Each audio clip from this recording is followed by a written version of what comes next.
देखता है कि मुझे युद्ध किससे करना है। सामने मेरे पितामह भीष्म खड़े हैं, द्रोणाचार्य खड़े हैं, मामा शल्य हैं और विभिन्न प्रकार के हर तरह के रिश्तेदार ही रिश्तेदार। ऐसा देखकर अर्जुन बड़ा भयभीत हो जाता है। उसे लगने लगता है कि मैं क्या करने जा रहा हूं, मैं युद्ध करूं तो किससे करूं, यहां कोई तो दोनों तरफ कोई शत्रु ही नहीं है, दोनों ओर सिर्फ और सिर्फ मेरे अपने हैं। मैं कैसे इन पे बाण चलाऊं, कैसे इनका संहार कर सकूं। और ऐसा जब उसके मन में विचार आने लगा तो उसका शरीर कांपने लगा, हाथ से गांडीव छूट गया और रथ से उतरकर भगवान से बोला, हे भगवान, मैं ये युद्ध नहीं कर सकता। भगवान श्री कृष्ण कहते हैं, अर्जुन तुम तो केवल कर्ता मात्र हो, कर्म करना तुम्हारा अधिकार है। कर्म फल की इच्छा या कर्म फल का क्या होगा, इसके बारे में तुम्हें विचार नहीं करना चाहिए। अर्जुन कहता है कि प्रभु, इसको ले ये आप क्या कहते हैं, अपनों को मार के यदि मुझे राज्य भी मिल जाए तो मैं उस राज्य का क्या करूंगा। यदि हमारे अपने ही हमारे बीच में ना रहे तो हम उस खुशियों को कैसे भोगेंगे। खुशियां तो अपनों के साथ ही अच्छी लगती हैं। भगवान श्री कृष्ण अर्जुन को ढेर तरह से अनेक तरह से समझाते हैं कि अर्जुन ऐसा विचार मन में त्यागो, परंतु अर्जुन को ज्ञान नहीं आता। और उसी समय भगवान श्री कृष्ण अपना विराट स्वरूप कृष्ण अर्जुन को,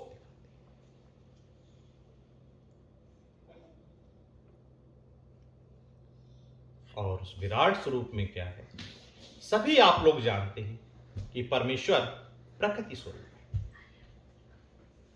इस पूरे संसार में हर एक वस्तु में परमेश्वर ही है। जो भी इस संसार में जिसको हम देख सकते हैं, सुन सकते हैं, समझ सकते हैं, परमेश्वर के अतिरिक्त वह सभी चीजें नाशवान। जहां ये पृथ्वी हो, चाहे सूर्य हो, चाहे ग्रह हो, चाहे चंद्रमा हो, चाहे मनुष्य हो, चाहे जानवर हो, चाहे पक्षी हो, चाहे सागर हो, सबका जन्म है, सबका जीवन है और सबका पतन है। हमारे शास्त्रों में यदि गौर किया जाए तो ब्रह्मा, विष्णु और रुद्र, तीन रूप ही हमें समझाए जाते हैं कि शुरू से कि ब्रह्मा उत्पत्ति, भगवान विष्णु पालक और रुद्र समाप्ति। हर किसी का एक जीवन काल है। तो मैं कहां से आया, मेरा क्या कर्तव्य है। हम सभी परमात्मा के अंश हैं, अर्थात परमात्मा वो है परम आत्मा, नाम ही उसमें है परम आत्मा, और हम सब जीवात्मा उसी परमेश्वर का अंश हैं हम सब। जिस प्रकार एक बहुत बड़ा सा मरकरी का गोला, उसमें से छोटे छोटे अंश निकल जाते हैं और वो कैसे दोबारा उसमें मिलते हैं, वही हम सब की जीवन क्रिया है। किस प्रकार कि हमें इस पृथ्वी पर जो जन्म मिला है अपने आप को प्यूरिफाई करने के लिए मिला है, शुद्ध करने के लिए मिला है। शुद्ध कैसे हो सकते हैं। ईश्वर का स्वरूप क्या है, सत्यम, शिवम, सुंदर। इस संसार में, पूरे जगत में सबसे सुंदर सत्य है और सबसे बुरा भय। असत्य नहीं है बुरा, भय बुरा है, डर। और उस भय का त्याग ही हमें स्वच्छ करने में समर्थ है। अर्जुन को क्या था, भय। जीवन में प्रत्येक क्षण हम किससे घिरे रहते हैं? भय से। और भय ही असत्य का कारण बनता है। आत्मा सबकी पवित्र है। आत्मा कभी भी दूषित हो ही नहीं सकती, क्योंकि वह परमात्मा का अंश है। भय हमें हमारे विचारों को, हमारी आदतों को दूषित कर देता है।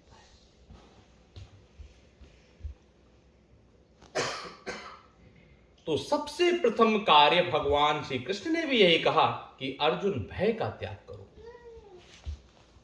अर्जुन कहता है, प्रभु ये भय है क्या? किस प्रकार इसका त्याग किया जाए? तो पहले भय का स्वरूप तो जानिए।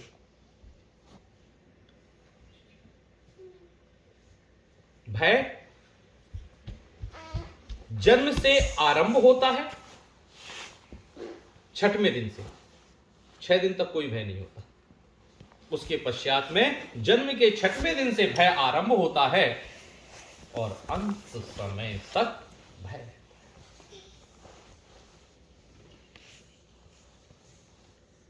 भय ही मिथ्या का कारण है। विचार कीजिए, यदि कोई भी झूठ बोलता है, मिथ्या वचन करता है, क्या कारण होता है? भय के कारण। वह किसी अंदर से किसी भयभीत है, वह अपनी सच्चाई को नहीं बता सकता, इसलिए वह मिथ्या भाषण करता है। आदत नहीं है किसी की मिथ्या बोलने की। कोई भी झूठ बोलता है, कोई मिथ्या भाषण करता है, आदत नहीं होती है। यह हम भयग्रस्त किसी दूसरी बात से भयभीत होकर उसको छिपाने के लिए हम मिथ्या भाषण करते हैं। कोई दूसरा बोले कि भय का दूसरा रूप क्रोध। मिथ्या भाषण, क्रोध, यह भी भय का स्वरूप है। भय, हम जो क्रोध करते हैं, हम किसी को डराने के लिए नहीं करते। कभी विचार करें कि क्रोध इंसान क्यों करता है? अपनी गलती को छिपाने के लिए। मानव स्वभाव होता है कि वह अपनी वाणी को उच्च स्वर में बोलना आरंभ कर देता है। सभी लोग विचार करें, कब कब कौन कौन क्यों क्रोध करता है?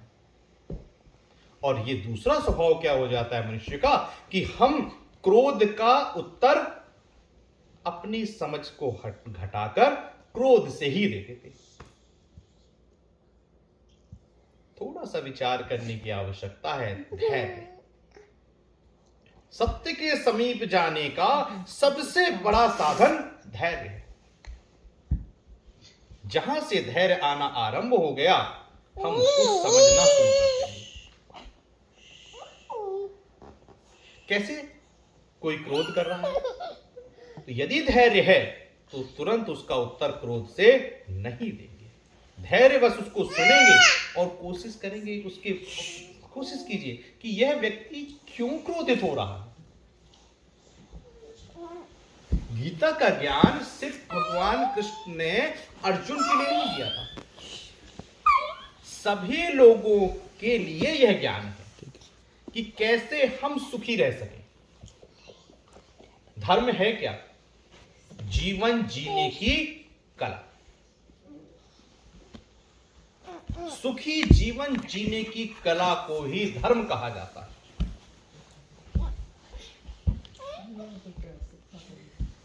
पूजा इत्यादि भक्ति, लेकिन धर्म जीवन जीने का सबसे अच्छा साधन। कैसे हम सुखी जीवन जीने।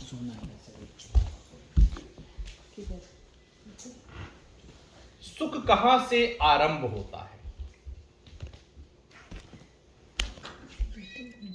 सुख कभी कोई किसी को नहीं दे सकता। हमेशा हमारी अभिलाषाएं होती हैं कि वह ऐसा नहीं करता तो मैं दुखी हूं, वह ऐसा नहीं करती तो मैं दुखी हूं। कोई सुख दे ही नहीं सकता ईश्वर और मनुष्य स्वयं के अलावा। सुख या तो परमेश्वर की कृपा से या आप स्वयं ग्रहण कर सकते हैं सुख। दूसरा कोई नहीं है। क्या है सुख? अब सोचिए, सुख और शांति हम सदैव परमेश्वर के समक्ष मांगते हैं कि हे भगवान, हमारे जीवन में सुख एवं शांति दीजिए। सुख इच्छाओं की पूर्ति। Whatever we wish, if it is fulfilled we feel happy, otherwise sorrow. शुरू से जीवन का हर व्यक्ति सोच के देखे कि मैं दुखी क्यों हूं। मेरे पास आज ये गाड़ी लेनी थी, नहीं आ पाई। मुझे ये नौकरी चाहिए थी, नहीं आ पाई। मुझे यार घर पे नहीं हुआ, मेरा लोन पास नहीं हुआ, मेरे बच्चे मेरी बात नहीं मानते। यही तो दुख है। मेरे से वो दूर चल। जो हमारी इच्छाएं, मन में हमारी इच्छाएं आती जाती हैं, यदि वह इच्छाएं कैसे ठीक पूर्ण होती हैं? शांति के द्वारा। शांति का दूसरा स्वरूप संतोष। ईश्वर की इच्छा मानकर हर कर्म किया जाए। जब हम अपने कर्म करते हैं तो दुख होता है। और विधाता ने सब कुछ मनुष्य को दिया, लेकिन 6 वस्तुएं अपने पास रखी हैं। वह 6 कौन सी वस्तुएं? हानि, लाभ, जीवन, मरण, यश, अपयश, विधि हाथ। ये 6 चीजें विधाता के हाथ में है। यदि हानि को मनुष्य अपने क्रियाओं से या अपनी बुद्धि द्वारा रोक सकता, तो जितनी भी बड़ी ढेर सारी कंपनियों में जो घाटे हो जाते हैं वो ना होते। सब लोग कितनी ज्यादा एक्सपेक्टेशन करते हैं, कितने लोग वहां विद्वान होते हैं जो हर कंपनियों, व्यापार इत्यादि में हानि को बचने के उपाय सोचते हैं, लेकिन फिर भी काफी चीजें हानि में चली जाती हैं। हानि कोई नहीं, परमेश्वर। लाभ कोई कुछ भी नहीं जानता और उसका जरा से में लाभ हो जाता है। जीवन मरण ये तो हम सभी जानते हैं कि ये परमेश्वर के हाथ में है। जीवन मरण, यश और अपयश, ये 2 चीजें भी थोड़ा सा ध्यान करने की है। 4 चीज तो है। कोई किसी की कितनी भी बुराई करे, यदि आपके मन में उसके लिए श्रद्धा और विश्वास है तो सारी बातें, सब कुछ मिथ्या है। और जिसके लिए आपके मन में यदि वैर बैठ गया, कोई उसकी कितनी भी अच्छाई करे, व्यर्थ। ये स्वयं से यश और अपयश का ज्ञान होता है। मन में भय क्या आ जाता है? भय स्वरूप हम ये सोचते हैं कि सामने वाला कहीं हमारी बुराइयां तो नहीं कर रहा। यही तो भय आ जाता है।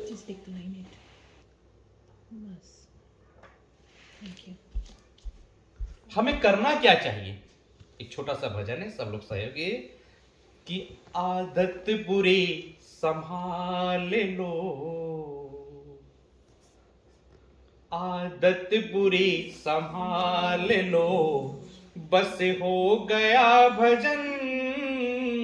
आदत बुरी संभाल लो, बस हो गया भजन। मन की तरंग मार लो, मन की तरंग मार लो, बस हो गया भजन। आदत बुरी संभाल लो, बस हो गया भजन। आदत बुरी संभाल लो। आए हो तुम कहां से और जा रहे किधर? आए हो तुम कहां से, अब जा रहे किधर?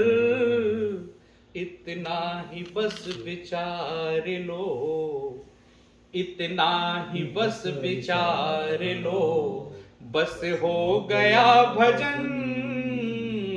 आदत बुरी संभाल लो। कोई तुम्हें बुरा कहे, सुनकर करो क्षमा। कोई तुम्हें बुरा कहे, सुनकर करो क्षमा।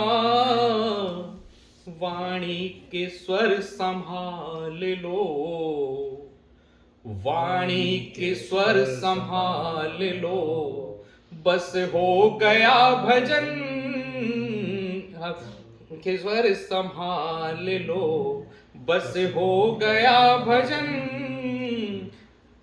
नेकी सभी के साथ में बन जाए तो करो, नेकी सभी के साथ में बन जाए सो करो, मत सर्वदी का भार लो, मत सर्वदी का भार लो, बस हो गया भजन, आदत बुरी संभाल लो, बस हो गया भजन।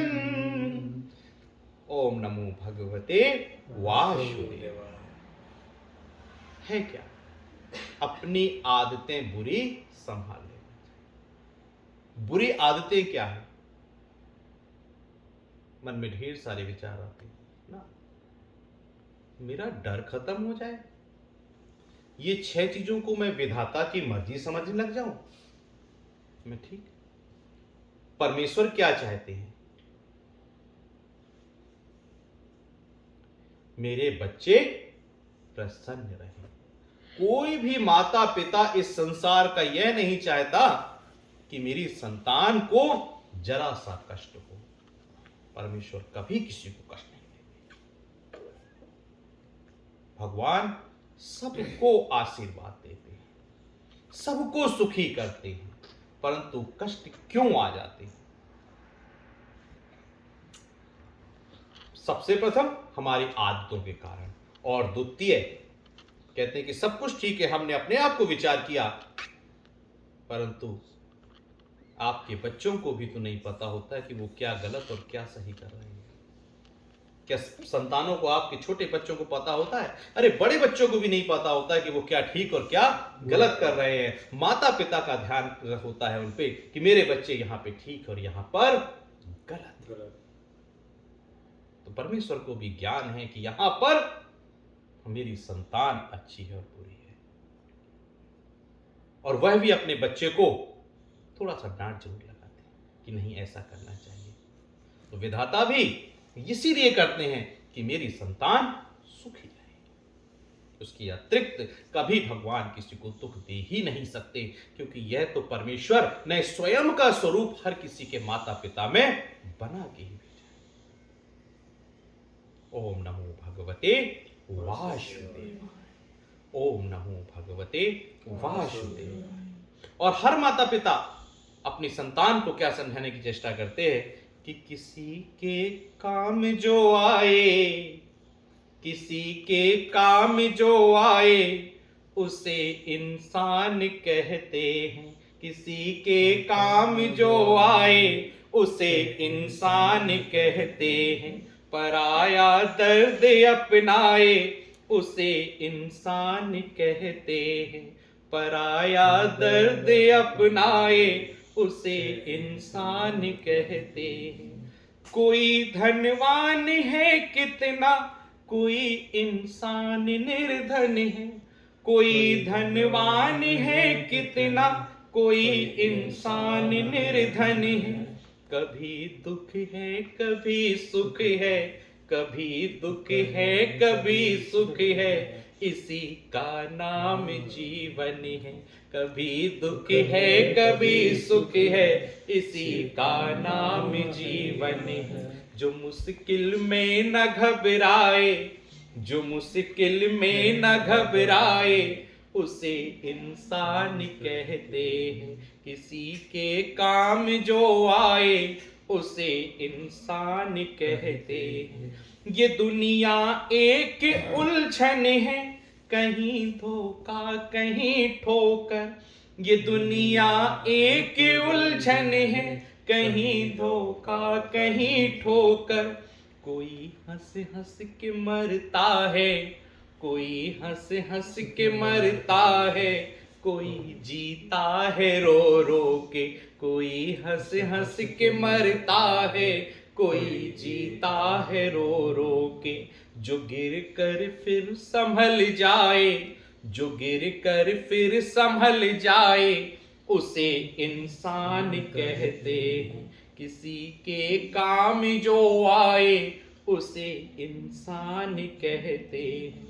अगर गलती रुलाती है तो राहें भी दिखाती है, अगर गलती रुलाती है तो राहें भी दिखाती है। मनुष्य गलती का पुतला है, मनुष्य गलती का पुतला है, ये अक्सर हो ही जाती है। मनुष्य गलती का पुतला है, ये अक्सर हो ही जाती है। जो गलती करके पछताए, जो गलती करके पछताए, उसे इंसान कहते हैं। किसी के काम जो आए, उसे इंसान कहते हैं। ओम नमो भगवते वासुदेवाय। किसी के काम कैसे आ सकते हैं? दया करके। ये हमारा स्वयं सिद्ध अधिकार है, दया करना। और दया से बड़ा कोई भी धर्म नहीं। सबसे बड़ा धर्म दया करना, लेकिन दया विचार कर करनी चाहिए। कैसा? दया का पात्र जो हो उस पे दया, क्योंकि ज्यादा दया का यदि आप दिखावा करते हैं तो इसका मतलब ये होता है कि आप निर्बल हैं। अपने से बलवान पे दया की तो ये कायरता कहलाती है, और अपने से कमजोर को क्षमा किया तो वह दया कहलाती है। जहां आप सर्व सामर्थ्य हैं और उसको क्षमा कर दिया, वह सबसे बड़ा। जो सामर्थ्यवान नहीं है उसको यदि दंड दिया तो इसमें आपकी कोई प्रशंसा नहीं।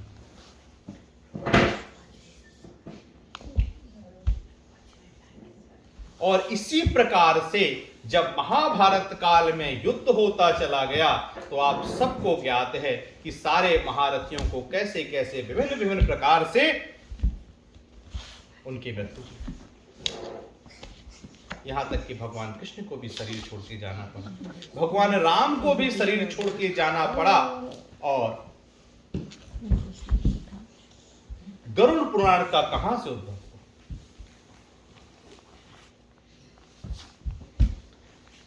अभिमन्यु के पुत्र परीक्षित, और परीक्षित को श्राप लगा हुआ। तक्षक ऋषि, तक्षक सर्प ने उसे डसने का प्रण दिया, और राजा परीक्षित को ज्ञात था कि मेरी मृत्यु आने वाली है। उसी समय पे ऋषि श्री शुक्राचार्य जी से वेदव्यास रचित उन्होंने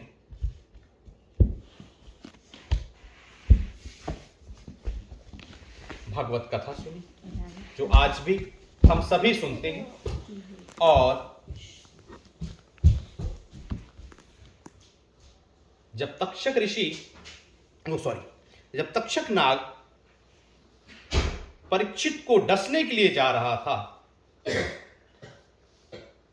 तो रास्ते में उसे ऋषि वेदव्यास मिले। वेदव्यास जी ने कहा कि तक्षक, तू क्यों ये पाप कर्म करने जा रहा है? तुझे पता है, तू ज्ञानी है कि किसी को डसने से तेरे मुख में इतना विष है कि वह मनुष्य अवश्य मृत्यु को प्राप्त होगा। तुझे ज्ञान है कि किसी को मारने से पाप लगता है, तू फिर क्यों इस पाप का भागीदारी बनने जा रहा है?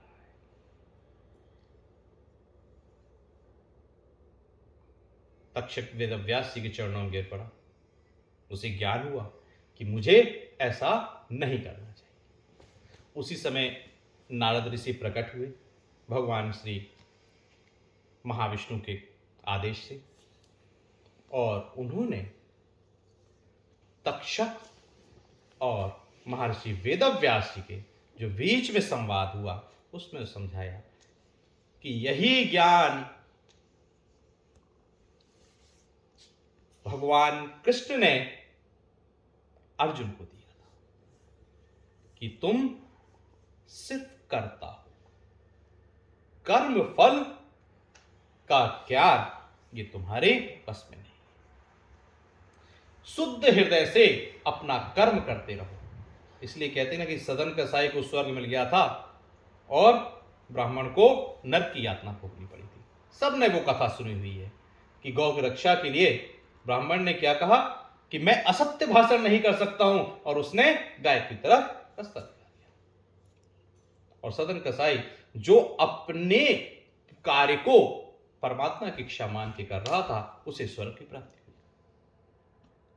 तो जब हम इन 6 चीजों को स्वयं का समझ जाते हैं, तब हम बुरा कार्य आरंभ कर देते हैं।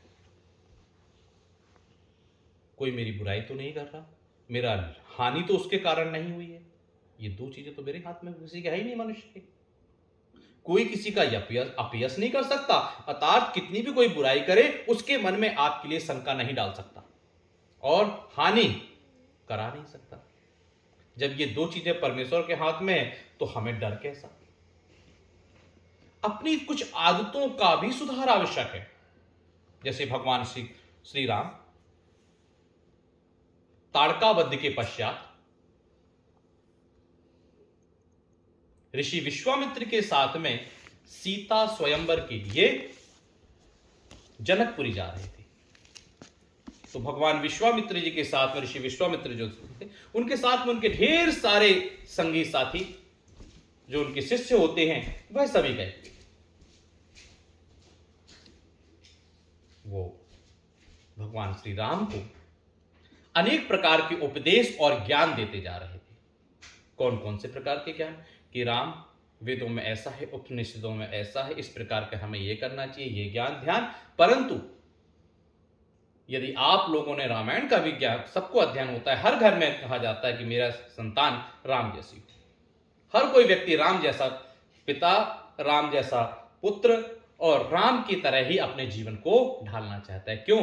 पुरुषोत्तम राम, सर्वश्रेष्ठ राम, राम सबको प्रिय, इसलिए हर व्यक्ति अपने आप को राम के रूप में देखना चाहता है। राम एक चरित्र है, ना वो स्त्री ना पुरुष, राम चरित्र है। अर्थात मेरा चरित्र श्री राम जैसा हो कि मैं सबका प्रिय बनूं।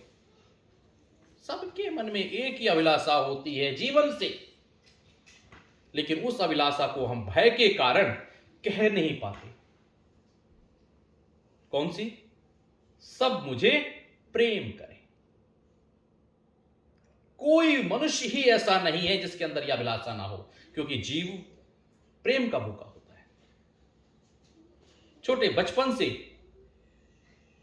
एक बच्चा क्या करता है? किस लिए अपने माता पिता को लाड़ करता है? कि मेरे माता पिता मुझसे प्रेम करें। माता पिता किस लिए इतनी मेहनत करते हैं? कि यह संतान मुझसे प्रेम करे। पति पत्नी एक दूसरे के सुख का पूर्ण ख्याल रखते हैं। कैसे? कि मेरे पत्नी, मेरा पति मुझे प्रेम करे। भाई बहन एक दूसरे को किस लिए करते हैं? कि मेरी बहन, मेरा भाई मुझसे प्रेम करे। हम संसार में मित्रों को बनाते हैं, क्या अपेक्षा रहती है? कि मेरे मित्र मुझसे प्रेम करें। हम प्रेम के सबसे अत्यधिक भूखे। ये मेरे अंदर की कामना है कि सब मुझसे प्रेम करें, परंतु इतना ज्यादा हम माया मोह में हो गए कि भूल गए कि मेरी इच्छा क्या है, अंतर हृदय की क्या इच्छा है कि मुझसे सब प्रेम करें। दिन रात हम इसी मेहनत में लगे रहते हैं कि सब मुझसे किस प्रकार, कैसे, और प्रेम की चाहत में ही अनेक प्रकार के दंभ करते हैं। अच्छे काम करें या बुरे काम करें, यदि कोई किसी की बुराई कर रहा है तो पीछे क्या कारण होगा? कि ये मुझसे प्रेम करने लग जाए। सोचिए वो कितना आपका प्रिय है। कि आपके लिए वह दूसरों से बुराई लेने के लिए तैयार है, लेकिन आपसे प्रेम करता है। हम सब प्रेम के भूखे। प्रेम कहां से मिलता है? निर्भयता से, सत्य से। जैसे भगवान श्री राम कहते हैं कि गुरु ग्रह पढ़न गए रघुराई और अल्पकाल विद्या सब पाई। भगवान श्री रामचंद्र जी ने बहुत ही छोटे समय में हर प्रकार की विद्या प्राप्त कर ली थी, और वही विद्याओं का वर्णन जो ऋषि मुनि साथ में गए हुए थे, भगवान ऋषि विश्वामित्र जी के साथ में, वो रामचंद्र जी को वही ज्ञान दे रहे थे। और राम 3 दिनों तक, 3 दिन का सफर था, उनकी जो बातें उन्हें पता थी उन्हीं बातों को बार बार सुनकर मुस्कुराकर जी मुनिवर, जी ऋषि। अब जरा सोच के देखिए, इसी छोटी सी बात को रामायण में क्यों दी गई है? कोई भी उसमें एक शब्द भी निरर्थक नहीं है, एक वाक्य भी निरर्थक नहीं है। हर वाक्य के अर्थ हैं, हर चरित्र का एक अर्थ है। तो ये क्यों ये बताया गया? हम जरा अपने मन में विचार करें। यदि हमें कुछ पता होता है, उस चीज को यदि कोई हमसे बार बार कहे, तो क्या हम इतना विनम्रता पूर्वक उसका उत्तर दे सकते हैं? विचारणीय बात है। यदि हमें कुछ पता हो तो और उसी चीज को कोई बार बार कहे, तो क्या हम शांति के साथ उसका उत्तर दे सकते हैं? मुझे नहीं लगता। हमारा स्वभाव बन गया है कि हम हर किसी चीज को जल्दीबाजी में रहते हैं, अर्थ को समझने की चेष्टा नहीं करते, तुरंत उसका प्रत्युत्तर कर देते हैं। शुरू से क्या कहा था? Listen carefully. माता पिता बच्चों को क्या समझाते? बोलो मत, पहले सुनो, ध्यान से सुनो। हर माँ बाप यही समझाते हैं, लेकिन हम इस समाज में आके भूल जाते हैं। मेरा काम सुन के बोलना है। वार्तालाप अधूरी रह जाती है और बीच में हम बात काट के आगे बोलना आरंभ कर देते हैं और मन की मन में रह जाती, कोई अपनी पूर्ण बात कह ही नहीं पाता। धैर्यवान बने। माता पिता और संतान में क्या झगड़ा होता है? हर किसी के घर में बच्चों ने, माता पिता ने समझाना शुरू किया, टीनेज से शुरू हो जाता है। अब तो पहले होता था 30-35 साल से, अब तो टीनेज से शुरू हो जाता है। जहां से 13-14 साल में हुए, I know everything, I know everything. Low mummy क्या समझाए चुप हो जाओ, पापा क्या समझाए चुप हो जाओ। बच्चों को धैर्यवान बनाइए। उन्हें ऐसा कह के नहीं कि बार बार क्यों ये चित्र बताए जाते हैं कि रामायण देखो, गीता का सार हो, क्यों ये बार बार हमें धर्म ग्रंथों को बताया जाता है कि जीवन जीने की कला। और कैसा जीवन? सुखी जीवन जीने की कला। जीवन तो सभी जी रहे हैं, मनुष्य क्यों सर्वोत्तम है? क्योंकि हमें अच्छे और बुरे का ज्ञान है, हम ज्ञानवान हैं, हमें पता है, और हम इस धरती के सर्वश्रेष्ठ प्राणी। परंतु भयभीत होने के कारण, धैर्यवान ना होने के कारण इतने हमें कष्ट मिल जाते हैं। अनेक प्रकार के कष्टों को दूर करने,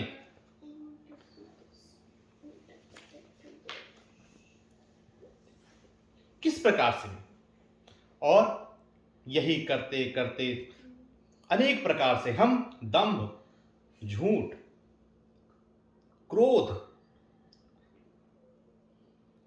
असहनशीलता, ये सब हमारे अंदर इतने गुण आ जाते हैं, ये अवगुण कहे जाते हैं। विचार करें कि कैसे मैं इन सब गुणों को ठीक कर सकूं, और यही करते करते अंत समय आ जाता है। और अंत में क्या हो जाता है कि लेके डोली पिया द्वार पे आ गए, लेके डोली पिया द्वार पे आ गए, मेरे अरमा धरे के धरे रह गए, लेके डोली पिया द्वार पे आ गए, मेरे अरमा धरे के धरे रह गए, चार बत्तियां भी मैं उनसे कर ना सकी, चार बत्तियां भी मैं उनसे कर ना सकी, कुछ कहती जुबां मेरी हिल ना सकी, कुछ कहती जुबां मेरी हिल ना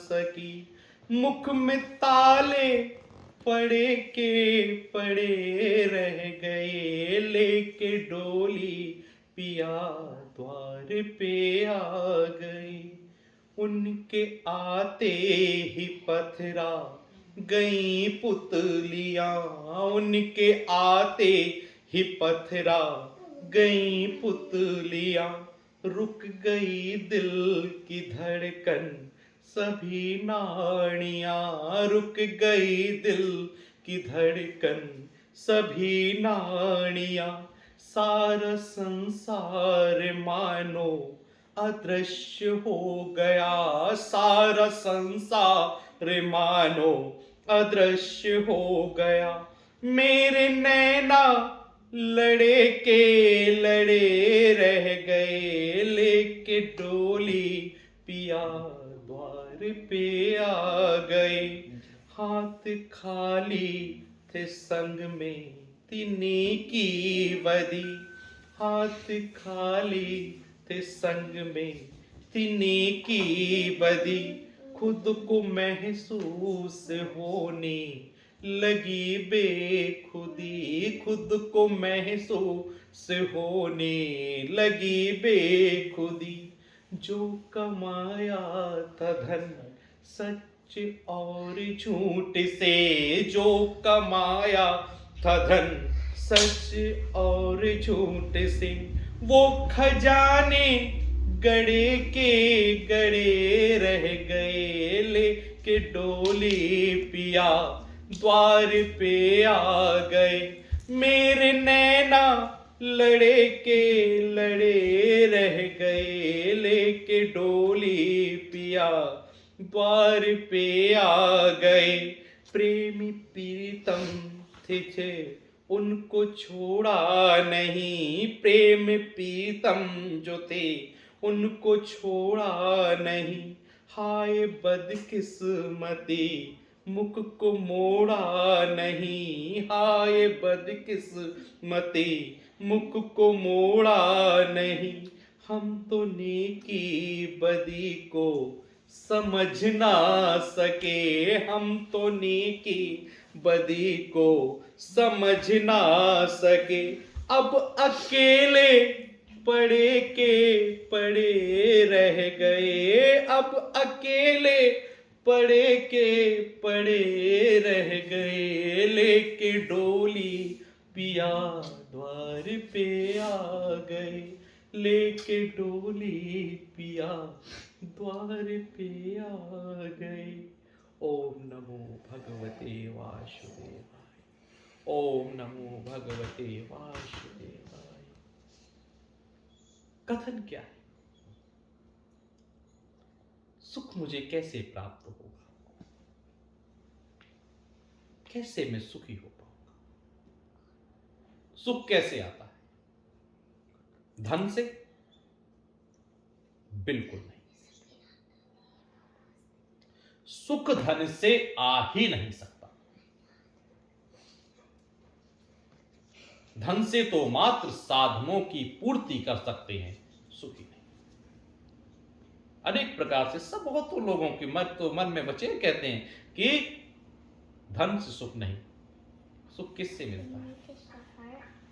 अपने और अपने से, अपनों से और अपने से। क्यों? जरा मन में विचार कीजिए कि ऐसा कौन सा क्षण है जिस क्षण आपने अपने बारे में चिंतन किया, पूरा जीवन, किसी की 2 साल आयु हो, किसी की 200 वर्ष की आयु हो, वो जरा यह बताए कि मैंने इतने अपनी आयु में इस समय मैंने स्वयं के लिए चिंतन किया। 6 वर्ष तक की आयु में ही सिर्फ कर सकता है इंसान चिंतन स्वयं के बारे में। उसके बाद हम चिंतन करना भूल जाते हैं। मेरे बच्चे कैसे हैं, उनका क्या होगा, मेरे मित्र कैसे हैं, वो क्या कर रहे हैं, मेरी पत्नी कैसी है, मेरे माता पिता कैसे हैं, मेरे भाई बंधु कैसे हैं, मेरे पड़ोसी कैसा है, रिश्तेदार कैसा है, मेरा बॉस कैसा है, मेरे एम्प्लॉय कैसे हैं, मेरे पार्टनर कैसे हैं, और पूरे समाज, देश इत्यादि की, पूरे दुनिया की, सब इंटरनेट सब तो बहुत संभव हो गया, सब बारे में चिंतन कर लेते हैं, बातें भी कर लेते हैं, खूब बातें करते हैं।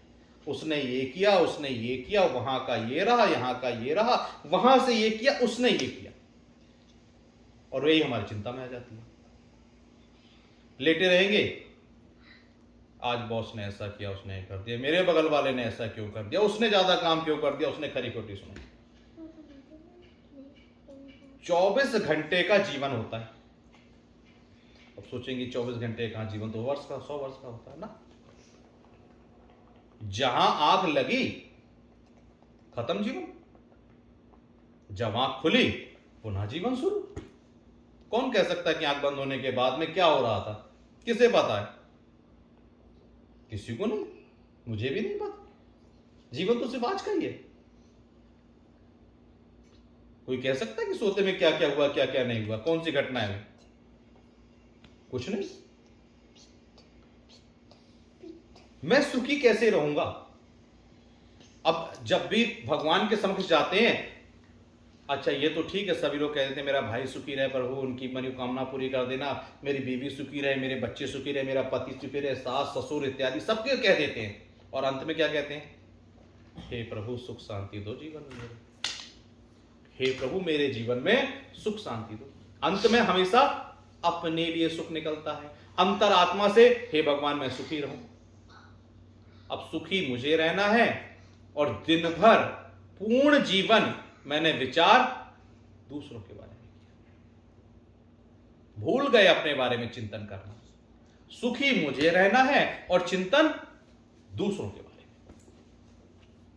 चाहे मित्र हो, चाहे शत्रु हो, चाहे संतान हो, चाहे माता पिता हो, चाहे कोई भी हो, अपने बारे में तो हम विचार आता ही नहीं है। इतनी मोटी परत चढ़ गई है कि अपने बारे में भूल गए कि मुझे क्या करना है, मेरा क्या कर्तव्य है। और जब अपने बारे में विचार ही नहीं करेंगे तो अपनी अच्छाइयां और बुराइयां पता कैसे चलेंगी? अपेक्षाएं करते हैं कि दूसरा मेरी अच्छाई करे और दूसरा मेरी बुराई क्यों कर रहा है। यही अपेक्षाएं लगी रहती हैं, क्योंकि हम अपने बारे में विचार करना भूल ही चुके हैं। सुखी मुझे होना है तो वास्तविकता में मुझे स्वयं के बारे में चिंतन करना होगा। ज्यादा समय मत दीजिए, ढेर सारा अपना कार्य होता है, सब कीजिए, लेकिन जीवन में जो पूरे 24 घंटे हैं उसमें से सिर्फ 10 मिनट अपने लिए दे दीजिए। यही रिक्वेस्ट करता हूं, सिर्फ 10 मिनट। उस 10 मिनट में बहुत ज्यादा हो जाते हैं अपने बारे में, तो 3 या 5 मिनट बहुत। रोज अगर दें मैं कैसे सुखी हो सकता हूं, मेरी कमियां क्या है, उसने ऐसा क्यों कह दिया मेरे बारे में, सिर्फ अपने बारे में चिंतन कीजिए। मेरी यहां क्या क्या कमी होगी, मैं इसको कैसे सुधार सकता हूं, कैसे सुधार सकती हूं, मैं कैसे अपने आप को सुधारूं। भगवान के सामने कभी कोई कह सकता है नो भगवान मेरी कोई गलती नहीं की, मैं परफेक्ट हूं? ये तो कह सकते हैं भगवान मैंने गलती नहीं की। ये तो बच्चे भी कहते हैं। आप अपने बच्चों को कुछ बोलिए नहीं मेरी कोई गलती नहीं है, तो हम भी भगवान के बच्चे भगवान के सामने कहते हैं हे प्रभु मेरी कोई गलती नहीं है, मैं तो बिल्कुल ठीक हूं, आई एम द बेस्ट। लेकिन जब खुद से करते विचार नहीं, ये तो प्रॉब्लम है। लेकिन विचार करेंगे नहीं तो पता कैसे चलेगा। और बच्चों को क्या समझाते हैं हमेशा, क्योंकि हम ईश्वर का स्वरूप होते हैं ना, अपने माँ बाप ईश्वर का स्वरूप है, अपने बच्चों को क्या समझाते हैं? बच्चे अपने बारे में देखो, उससे तुमने लड़ा वो खराब है, बट तुमने क्या किया। हर माँ बाप समझा देते हैं। खुश मुझे रहना है, जीवन मुझे अपना अच्छा बनाना है। और परमात्मा से कब मिल पाएंगे, जब पूर्ण रूपेण स्वच्छ हो जाएंगे, शुद्ध हो जाएंगे, तो अंत क्या है, उसी परमेश्वर में मिल जाना। और जब तक दोष लगे रहते हैं तो हम परमेश्वर के समक्ष तो रहते हैं, इर्द गिर्द रहते हैं, लेकिन उसमें समा नहीं पाते हैं। परमेश्वर में समाना यही मुक्ति है। अर्थात मैं भी उन्हीं का पुत्र हूं, मैं भी ईश्वर हूं। इतनी ढेर सारे हमने वेदों पुराणों ग्रंथों में इतने तप करते हैं, दैत्य क्या कहते हैं उनका वरदान, मैं अमर हो जाऊं भगवान, मैं भी भगवान के समान हो जाऊं, मैं भी ईश्वर बन जाऊं। क्या बल पाके धन पाके नहीं, अपने आप को स्वच्छ करके परमेश्वर में समा सकते हैं। और उसमें समा गए तो वही स्वरूप, फिर तेरा क्या मेरा क्या।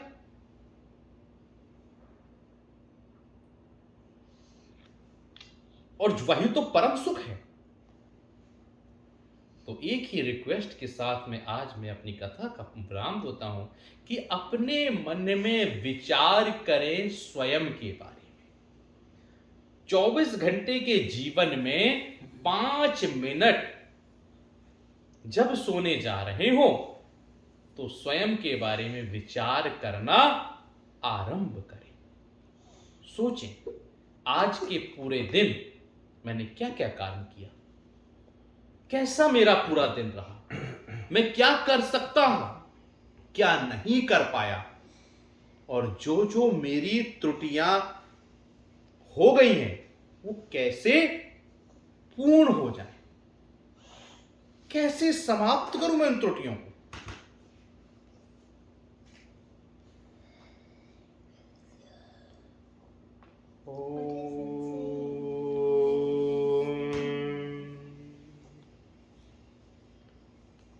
नमो विष्णवे देवाय, नमो शान्तात्प्रियोतदा, नमो दिव्यपुराणक्तभ्यं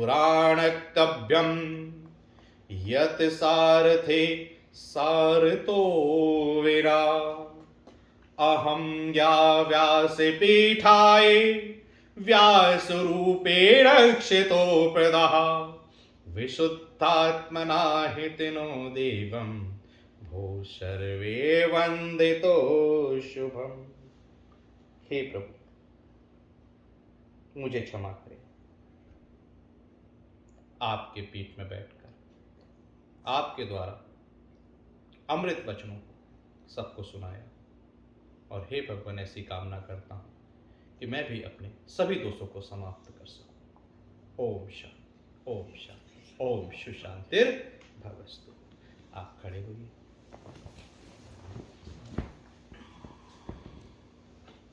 ओम शांति, ओम शांति।